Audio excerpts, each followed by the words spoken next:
Ministro, muchísimas gracias por recibirnos. Y bueno, estamos en la previa de la presentación de la oferta, en la enmienda a la oferta en Estados Unidos. Y lo que yo quiero preguntarle es qué expectativas tiene ahora de esta nueva oferta que ha sido mejorada. Se habló mucho de acuerdos parciales y después recién llegar con el tiempo a una solución definitiva. ¿Usted qué expectativa tiene ahora? ¿Cerrar definitivamente el tema o eventualmente ir de acuerdo parcial en acuerdo parcial? Bueno, buenas noches Virginia, buenas noches Pablo. Gracias por la entrevista. Por supuesto que nuestro interés y lo que nosotros buscamos es llegar a un acuerdo con todos los acreedores. Pero lo que acá Argentina tiene es un problema real, que resolver un problema de deuda insostenible, y hay un límite hasta lo que se puede llegar. Ayer lo anunció el presidente, este es el límite en el cual nosotros podemos cuidar a Argentina, podemos tener un acuerdo que cuide a Argentina y que nos permita tener una relación sostenible con nuestros acreedores. La realidad es que estamos saliendo con esta oferta con acuerdos con algunos acreedores y no acuerdo con otros. Y va a ser un proceso en el cual se va a definir en el transcurso en el cual la oferta esté abierta. ¿Hay algún umbral para que la adhesión sea exitosa y que ustedes consideren que el proceso es exitoso? ¿Hay algún nivel que ustedes dicen, bueno, la oferta anduvo bien? Bueno, nosotros de hecho hemos definido en los términos un umbral de participación mínima. Si menos de la mitad de los acreedores no acepta la oferta, entonces la oferta queda caduca. Para que nosotros podamos avanzar con traer a quienes entren, tienen que entrar por lo menos la mitad. Pero de vuelta, lo que nosotros queremos es resolver el problema profundo de deuda que tiene Argentina, hacerlo con todos, y ahora la pelota está del lado de los acreedores. Hemos hecho un esfuerzo importante, esto muestra una muy fuerte voluntad e interés de Argentina de llegar a un acuerdo. Hemos ido hasta donde se puede ir y ahora le toca a los acreedores decidir. Precisamente el esfuerzo, la mejora de la oferta que cotizaba a $40 en un principio y ahora se está calculando entre 53 y $60, es una diferencia importante. ¿Qué ocurrió en el medio para que esa diferencia sí sea sostenible ahora y que los acreedores crean que no va a haber una nueva mejora? Bueno, primero que ya el presidente lo dijo, esta es la última oferta. Todo el proceso anterior fue un proceso de negociaciones. Hubo una oferta inicial que en algún sentido fue un baño de realidad de lo que estaba pasando en Argentina para nuestros acreedores. Estas han sido negociaciones obviamente duras. Al principio la distancia era enorme y las demandas que recibíamos eran demandas que eran imposibles de sostener. Se estableció un proceso de negociación, las partes se han ido acercando, con un grupo ya estamos de acuerdo y con otros acreedores aún no. Pero entonces lo que ha ocurrido acá es que es el final de un proceso de negociación que empezó con el deudor y el acreedor muy separados y que ahora están mucho más cerca. Si tuviera la posibilidad de hablarle a Larry Fink, que posiblemente haya alguna conversación, pero seguramente va a haber esta entrevista, ¿qué le diría? ¿Qué le diría para convencerlo de que entre en esta propuesta? Porque se ha mostrado como el acreedor más duro. Es el titular de BlackRock, ¿no? Claro, sí, le aclaramos a la gente quién es Larry Fink, correcto, el titular del fondo de inversión más grande del mundo, que es uno de nuestros principales acreedores, que es parte del grupo. BlackRock lidera el grupo que ha tomado la posición más dura con respecto a la reestructuración. Nosotros lo que queremos es resolver nuestro problema, el problema de Argentina, y lo queremos hacer de una forma que no sea una forma confrontativa. Queremos tener una relación sana con nuestros acreedores, pero para que sea sana tenemos que poder sostenerla. Si nosotros hacemos promesas que no podamos cumplir, poco tiempo después vamos a estar en problemas de vuelta. Deudas que no se pueden sostener, ¿qué generan? Generan pobreza, desempleo, desigualdad, generan una sociedad con ansiedad económica, con inseguridad económica, y al final termina yendo todo peor para todos. Así que lo que nosotros queremos con todos nuestros acreedores es poder ponerle punto final a este capítulo de una forma que Argentina tome compromisos que pueda cumplir. Los compromisos que Argentina había tomado durante el gobierno anterior son compromisos que se ha revelado que no se pueden cumplir, y eso es lo que nosotros estamos tratando de modificar. Esta nueva muestra de buena voluntad por parte del gobierno argentino, de esta nueva oferta, ¿en algún punto implica que la Argentina va a querer recurrir a financiamiento externo para financiar la recuperación económica post-pandemia?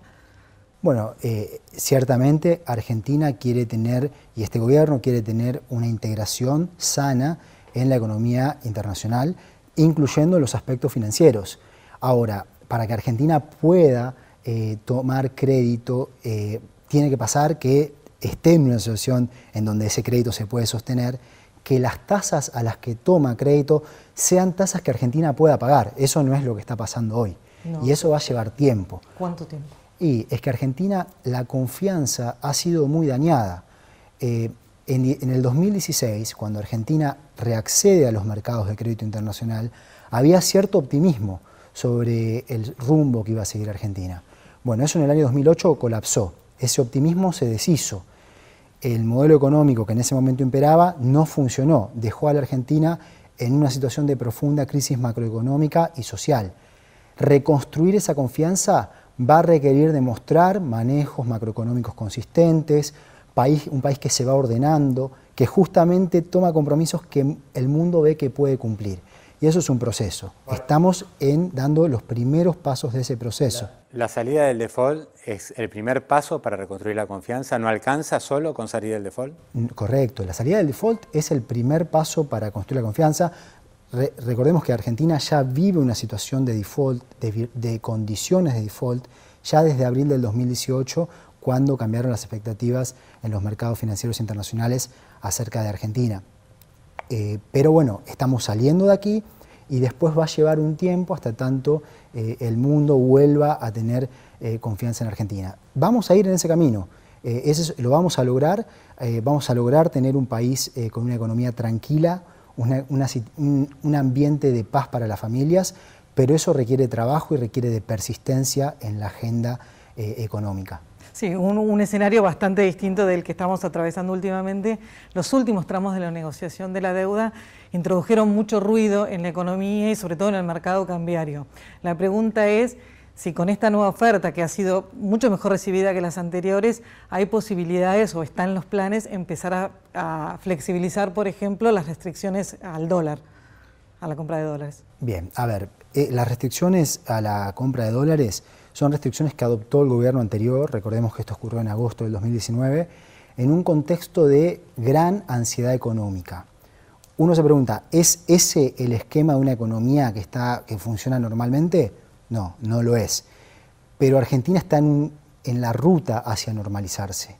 Se lo preguntaba específicamente porque cuando se endurecieron un poco esas restricciones a fines de mayo, el titular del Banco Central, Miguel Pelle, fue muy explícito y dijo: a fines de junio o cuando se resuelva la situación de la deuda, seguramente daremos marcha atrás con estas últimas medidas fuertes. Por eso se lo preguntaba específicamente en alusión a eso. Bueno, Argentina hoy tiene una situación de doble crisis.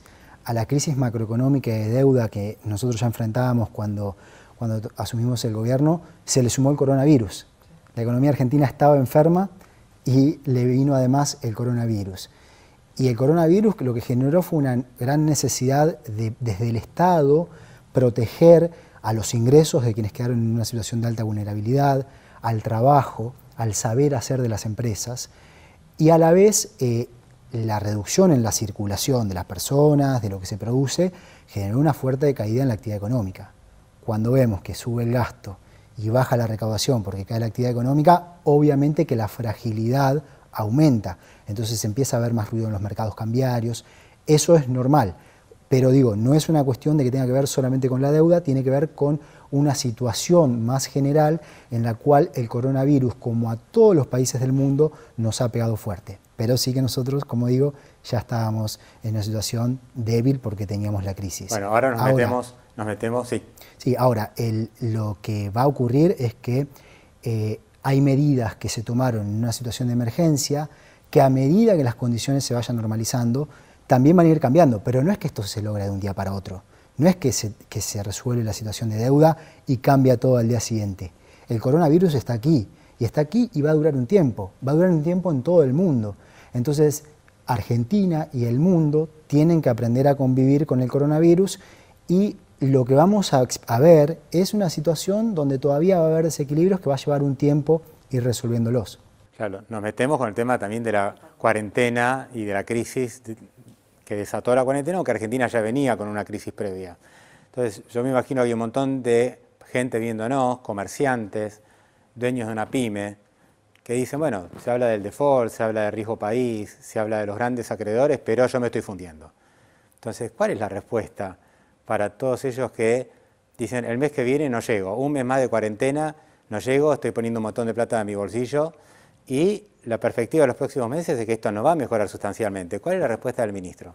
Bueno, primero que el Estado está haciendo todo lo posible dentro de, obviamente, las restricciones de financiamiento que enfrenta el Estado, al que se le han dejado sus finanzas públicas maltrechas, culpa del endeudamiento que experimentó Argentina, para proteger a los sectores de la economía que quedan en una situación de vulnerabilidad. El programa de asistencia del trabajo y la producción es un programa que ha sido muy importante para proteger a las empresas, para proteger al trabajo. Lo mismo con el ingreso familiar de emergencia. Ha sido muy importante para evitar aumentos sustanciales en la indigencia y en la pobreza. Y nosotros vamos a tomar todas las medidas que sean necesarias para continuar protegiendo a las personas, al saber hacer de las trabajadoras y los trabajadores y de las empresas, ¿sí? Ahora, lo que sí está claro también es que había, como dijo antes, una situación de profunda crisis macroeconómica. Recordemos que en Argentina la tasa de interés de referencia anual del Banco Central llegó a superar el 80%, la tasa efectiva. ¿Cómo puede producir una pyme cuando se le cae a pedazos su demanda y cuando el costo de refinanciarse está en esos valores? Bueno, lo que pasa en esa situación es que hay destrucción de empresas, que fue lo que pasó en los últimos años. Y ese es el proceso que nosotros habíamos empezado a revertir y nos agarró la pandemia. Lo que pasa es que la ayuda del Estado es insuficiente, probablemente porque no podemos emitir, digamos, hasta límites imposibles, porque otros países sí lo pueden hacer y hubo ayudas enormes. Acá la ayuda del Estado es parcial, 3, 4 puntos del producto, en otro país ha sido 15 o 20. Entonces está claro que esa ayuda que se busca dar a sectores más vulnerables, o a los comercios, o al pago de sueldos, no alcanza. No, pero guarda con eso, creo que hay algunos problemas en ese razonamiento. Primero, la comparación hay que hacerla con cuidado. Las cifras a las que usted refiere son cifras de cambios anuales en el presupuesto. Y nosotros lo que hemos ido haciendo es mantener cierta flexibilidad y enmendar el presupuesto varias veces. Entonces no se puede comparar medidas que apuntan a un mes o 2 meses con medidas que apuntan a todo un año. Nosotros vamos a seguir durante todo el tiempo que sea necesario adoptando las medidas que requiere Argentina para proteger al trabajo, para proteger a la producción y proteger a los ingresos. Esa es la comparación real y Argentina lo está haciendo, y además Argentina, a diferencia de la gran mayoría de las economías del mundo, ha adoptado al mismo tiempo múltiples esquemas para proteger al trabajo, a la producción y a la gente. Transferencias directas de ingreso, como el IFE, el ingreso familiar de emergencia, subsidio de salarios y extensión de impuestos como el de contribuciones patronales que se redujeron, y extensión del seguro de desempleo.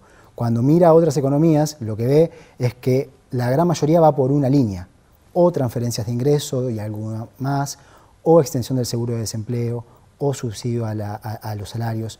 Nosotros, con nuestra estructura productiva y nuestra estructura demográfica, consideramos que había que ir por todas al mismo tiempo. Y realmente estas medidas han sido fundamentales para evitar que Argentina hoy esté viviendo una situación mucho más dramática que lo que la crisis del coronavirus y de la deuda nos presenta. Sí, sin embargo, los números de pérdidas de empleo son bastante fuertes, más de 320.000.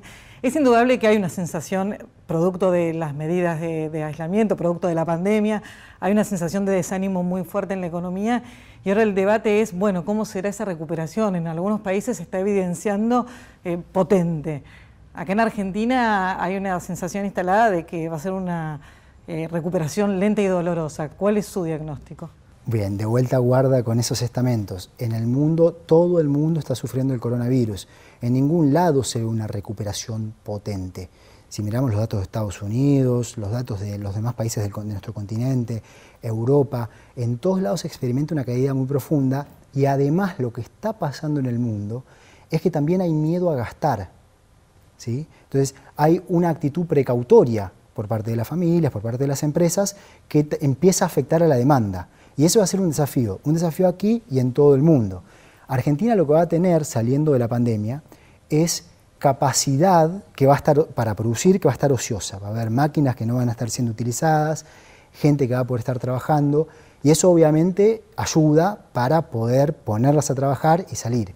Pero también va a ser muy importante que trabajar sobre medidas para que la demanda también responda. Y este, como digo, es un problema global. ¿Cómo qué tipo de medidas para que responda la demanda? Bueno, justamente lo que va a tener que haber son incentivos para que no haya temor a gastar, actuar sobre el crédito, actuar de forma focalizada en los programas de gasto, también teniendo en cuenta que hay restricciones fiscales que hay que respetar, porque no es que, como usted decía, Pablo, no es que se pueda gastar cualquier cosa, porque no hay cualquier cosa para gastar. Ahora, el déficit fiscal de este año se estima que va a estar en torno a 7 puntos del PBI.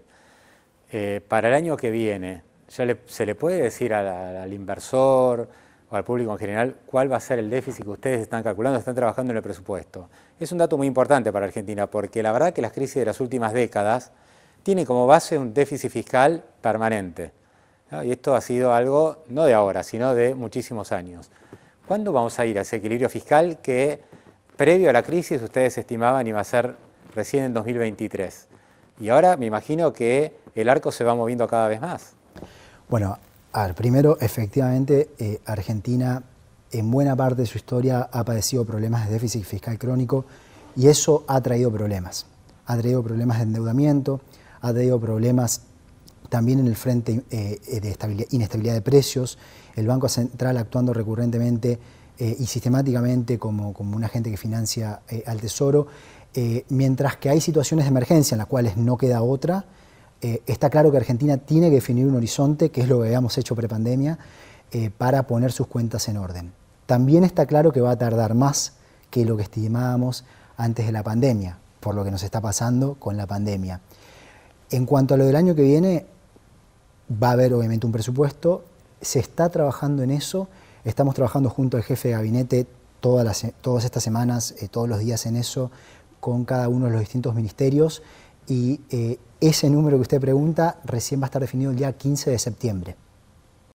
Siguiendo con el presupuesto, que no parece un tema atractivo, pero en definitiva es lo que da el horizonte.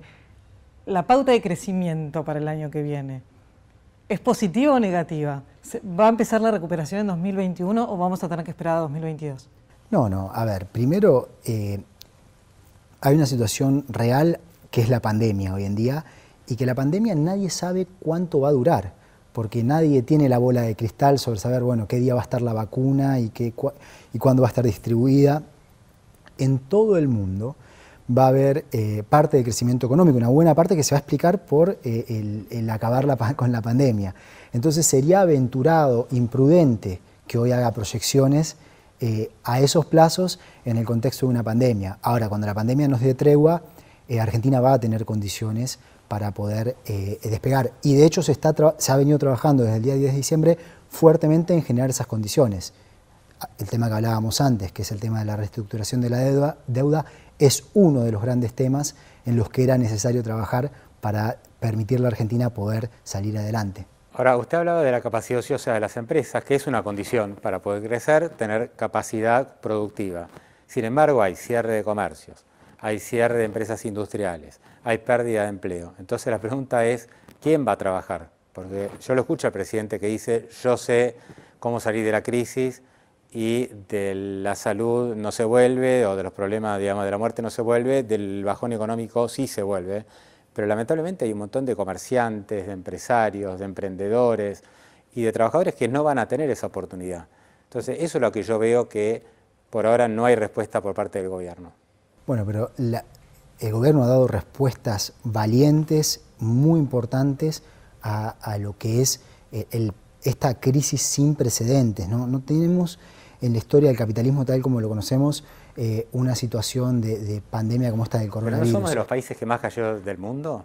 Cuando uno ve a Argentina, la caída de Argentina, y compara con otros países, ¿no somos los que más caímos? Si lo comparamos con respecto a lo que estaba proyectado, definitivamente no. Respecto a lo que pasó en otros países. No, pero lo que importa es respecto a lo que se proyectaba que iba a caer. La economía argentina, como decimos, ya estaba enferma. ya se proyectaba una caída. Sí, sí. Si la comparamos con respecto a lo proyectado, no estamos en ese grupo. De hecho, este es un tema que nosotros en el seno de reuniones del G20... Perdón, no lo quiero interrumpir, pero ¿usted cree que podría haber sido peor la caída de la actividad económica en Argentina de acuerdo a estas variables que está mencionando? Si el Estado no hubiese reaccionado a tiempo, primero protegiendo la salud y luego tomando medidas como las que tomamos para proteger a los ingresos de la población en situación de vulnerabilidad y el trabajo y a las empresas, sí, sin dudas que sí. Esto justamente lo que le iba a contar. Nosotros venimos desde el principio de la pandemia discutiendo esto con todos y todas las ministras y ministros del G20. Y lo que se ve es que los países que tardaron en reaccionar y que no frenaron la expansión del virus fueron los que más cayeron al principio. Porque si se enferma la gente en las fábricas, cierran las fábricas igual y no se puede producir igual.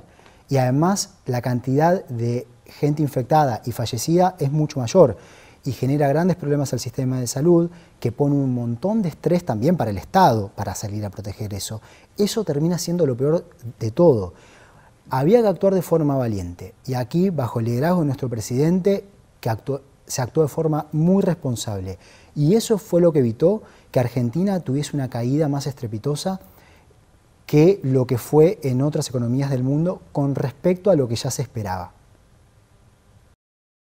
Ministro, yo lo escucho a usted decir que vamos a ser un país normal. Todos queremos un país normal, pero la verdad que lo escucho decir, no es culpa suya, pero en los últimos 30 años ha pasado decenas de ministros de Economía diciendo lo mismo y nunca se da esto del país normal. Entonces yo escucho, caso Vicentín, ahora estamos con el tema de la deuda, la inflación que sigue en términos del 50%. ¿Cómo vamos a hacer para ser un país normal?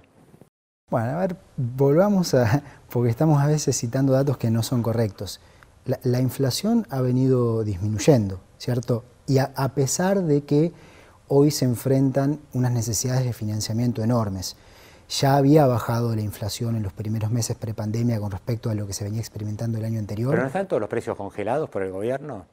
No, 2.200 no. Alimentos congelados, tarifas congeladas, alquileres congelados, prepagas congeladas. Es muy difícil que la inflación suba mientras se mantenga ese congelamiento.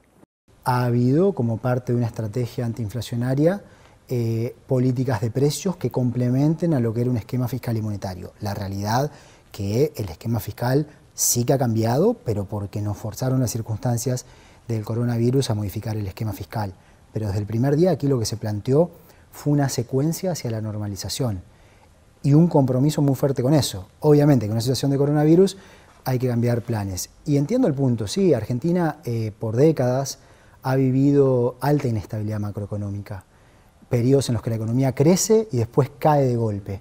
Crisis recurrentes, cambiarias, devaluaciones que afectan a la inflación, que afectan al poder adquisitivo del salario, que afectan al ambiente en el que viven las personas, en el que viven las familias de nuestro país.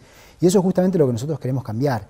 Cada una de las políticas económicas que llevamos a cabo parte de esa premisa, parte de la premisa de que se necesita estabilidad en el país para poder emprender un sendero de desarrollo virtuoso, en donde haya lo productivo está en el centro, la creación de trabajo, donde haya condiciones para la inclusión, para todos, donde haya una estrategia federal y donde haya respeto. Ministro, ahora la inflación este año bajó.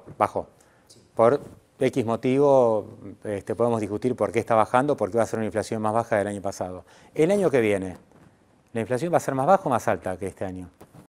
Volvemos al punto de que estamos en un contexto de pandemia que nadie sabe cuándo va a terminar, no en Argentina, en el mundo.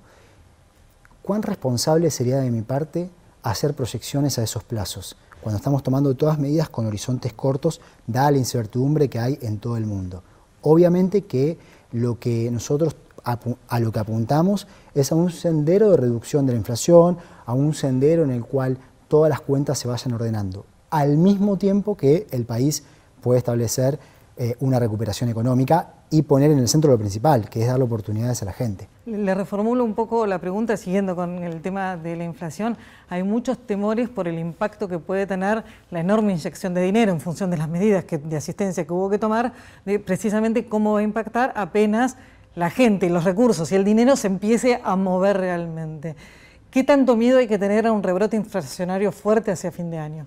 Bien, bueno, nosotros miramos eso con mucha atención y trabajamos para tener la inflación obviamente bajo control y las cuentas fiscales bajo control. Es correcto que ha habido una inyección de dinero importante en la economía, pero se da.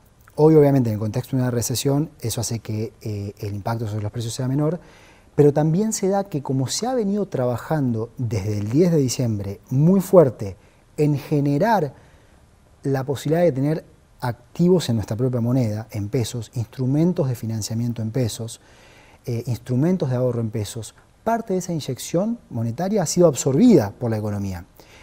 Y además nosotros también vamos a usar todos los instrumentos que sean necesarios para evitar cualquier desequilibrio de ese tipo. Esto es un poco técnico, pero digamos, si el Banco Central tuviese que esterilizar, también se contemplaría. ¿Sí? O sea, nosotros vamos a cuidar a los precios y vamos a cuidar a la economía argentina. Usted habló mucho en algún momento de la necesidad de los argentinos o que los argentinos ahorremos en pesos. ¿Usted hoy le recomendaría a un argentino ahorrar en pesos? Guarda con en activos en pesos, que es distinto. ¿Quién va a ahorrar hoy en billete? ¿Quién va a guardar billete? No, bueno, me refiero a moneda, sí. Bueno. No, eso no tiene sentido. Estamos hablando de activos en pesos, bueno, que la gente ponga en plazo pesos, fijo. algo para que la gente entienda, sí, bueno. Exacto. ¿Le recomendaría a un argentino, a un colega suyo, a un amigo, invertir en pesos? Bueno, de hecho, los rendimientos mayores se han dado en activos en pesos. O sea que quien invirtió en pesos en los últimos meses, en activos en pesos, no en peso billete, es quien más rendimiento ha tenido. ¿Para adelante? Y para adelante también, porque nosotros vamos a seguir trabajando en cuidar a nuestra moneda, en generar condiciones de confianza en nuestra propia moneda. Pero de vuelta, no para que la gente guarde el billete bajo el colchón, sino para que invierta en activos que estén denominados en nuestra moneda y así la economía pueda generar más ahorro. ¿Para qué? Para lo que usted decía antes, para que pueda haber más inversión, para que pueda haber más capacidad productiva en el país. Si ahorramos en dólares, que es lo que es una conducta obviamente defensiva, porque con tanta inestabilidad, ¿qué le queda a la gente? Y así ha venido pasando por décadas. Después termina siendo mucho más difícil poder generar expansiones del crédito, expansiones de la inversión y se limitan las posibilidades de crecimiento de Argentina. Es un camino difícil, duro y que muchas veces se ha fallado, pero que no nos queda otra si queremos ser un país normal, un país tranquilo, con oportunidades, que buscar dar ese camino. Hace un rato le pedí que le hable a Larry Fink, ¿no? El titular del fondo BlackRock. Ahora le pido que le dé un mensaje al comerciante, al emprendedor, al que maneja una pyme, que viene de 2 años muy duros, que ya le venía yendo mal, ahora el palazo de la cuarentena, y yo recibo mucha gente que escribe, que nos dice, no quiero más, porque los próximos meses van a ser iguales o peores de lo que tuvimos hasta ahora, y no quiero seguir poniendo plata. ¿Qué le dice a esa gente que ya quiere tirar la toalla? Bien, lo primero que les digo es que ellos están en el centro de nuestra atención, que son el motor de este país y que hoy estamos viviendo un momento muy difícil, que todo el mundo está viviendo un momento muy difícil, pero que estamos haciendo todo para resolver los problemas que tiene el país en este contexto tan difícil para que después el país pueda despegar y que ellos puedan tener las oportunidades que merecen. Ya veníamos trabajando en reducir fuertemente el costo del crédito, en generar condiciones para evitar la caída de la demanda y por el contrario poder reactivar la demanda. Nos pegó esta situación de coronavirus que, como digo, es muy dura, pero nosotros vamos a hacer dentro del coronavirus todo lo posible para protegerlos, para que se pueda sostener esta situación y apenas nos dé tregua el virus, poner el centro de la atención como está puesto, seguirlo ahí para que haya oportunidades. Y hablando de ser un país normal, la última de mi parte, quería preguntarle por Vicentín, porque eso nos aleja de ser un país normal, que el Estado plantea una expropiación de una empresa que esté en un concurso de acreedores, usted lo sabe muy bien, no es respetar, digamos, el manejo judicial de una compañía en crisis como es Vicentín. Y eso hace que muchos se retraigan y que digan Argentina no es un país normal, claramente. ¿Qué va a pasar con Vicentín? No, bueno, aquí yo creo que la comunicación es muy importante y creo que es una línea en la que se ha ido trabajando mejor. Hay un problema real, que es que estamos en un contexto de doble crisis un contexto muy delicado y hay una empresa que tiene una importancia estratégica, que el mercado no le encontró una solución al problema que enfrentaba, incluyendo el haber, digamos, haber resultado insolvente hasta con el Estado. ¿Pero el concurso no es una solución del mercado? Por eso, ahí voy. Eso no, pasaron 6 meses y el mercado no lo pudo resolver, y en un contexto tan crítico, el país no se puede dar el lujo de perder exportaciones, de perder empleos, de perder producción, de perder el usar una empresa que obviamente que tiene activos valiosos. Y ahí lo que pasó entonces es que se dio lo que nosotros los economistas llamamos una falla de mercado. Posiblemente si el país no estuviese viviendo una doble crisis y no fuese tan delicada la situación, bueno, hubiese habido más tiempo para que el mercado la resuelva. Pero aquí hay una visión de tener responsabilidad, usar al Estado para resolver aquello que el mercado no resuelve por sí solo y ayudar al mercado a experimentar un proceso de mayor dinamismo. En este caso lo que se consideró fue que era lo prudente hacer algo desde el Estado. Pero como dijo el presidente, hay múltiples soluciones posibles y el gobierno está abierto a escuchar distintas propuestas. Lo que sí, que hay que encontrar una solución. ¿Hay otras empresas que pueden llegar a atravesar la misma necesidad de que el Estado les encuentre una solución? No, se habla mucho de Sancor, por eso lo pregunto, y también otras compañías. Las empresas que tienen una importancia estratégica, no son todas, obviamente, o sea, son un grupo pequeño y estamos hablando de un caso muy particular.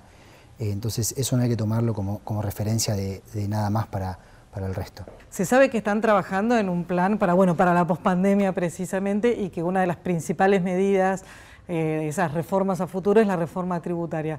¿Cuáles son los lineamientos esenciales? ¿Podemos esperar una baja de impuestos a los argentinos? Bueno, hay que balancear distintos objetivos. Un primer objetivo es tener una estructura tributaria que refleje lo que es nuestra visión de país.